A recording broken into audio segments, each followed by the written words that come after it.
related news, the House leadership assures that the proposed supplemental budget for 2015 will pass the normal course. The amount is 23.34 billion pesos. Freddie Abando reports. The passage of the proposed 23 billion peso supplemental budget is a done deal with the commitment of the House leadership. House Appropriations Committee Chairman Isidro Ungab said deliberations and approval will come after the Senate approval of the 2015 proposed national budget of 2.606 trillion pesos. We will act on it speedily.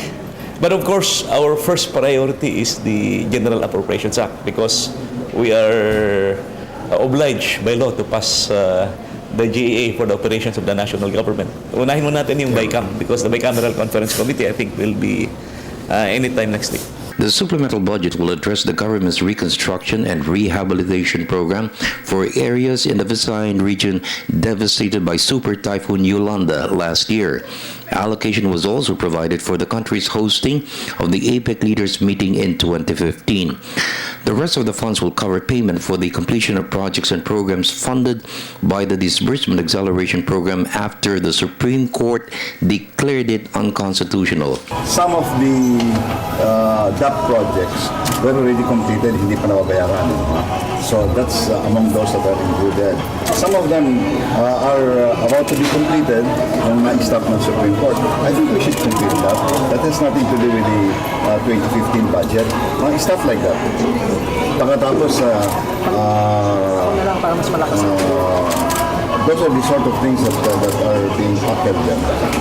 In the meantime, Speaker Belmonte disputed Senator Miriam Defensor Santiago's claims that next year's budget is loaded with pork barrel funds for legislators. The Speaker stressed Congress has only exercised its power over the verse wherein every congressman can propose programs and projects for the respective districts and party list groups. The listing and inclusion of the projects is well within the Supreme Court's decision that it is done before the enactment of the budget and signed by the President. Ungab stressed the budget is pork-free, the same view expressed by Senate Finance Committee Chairman Senator Francis Escudero. That are there, but they are listed. That's the word, listed. Ang sinabi ng Supreme Court in their decision against PDAP, a lump sum without any indication what they're going to be used for. And the Supreme Court itself said there's absolutely nothing wrong. It is the function and the duty of Congress to itemize projects. And as you can see from our former two-volume budget, we now have a 6-volume budget. Punong-puno ng itemization. Sana naman basahin ninyo kung ano yung mga projects na yun. I believe the question of lump sum or pork barrel is already or was already addressed, and we were very careful in coming up with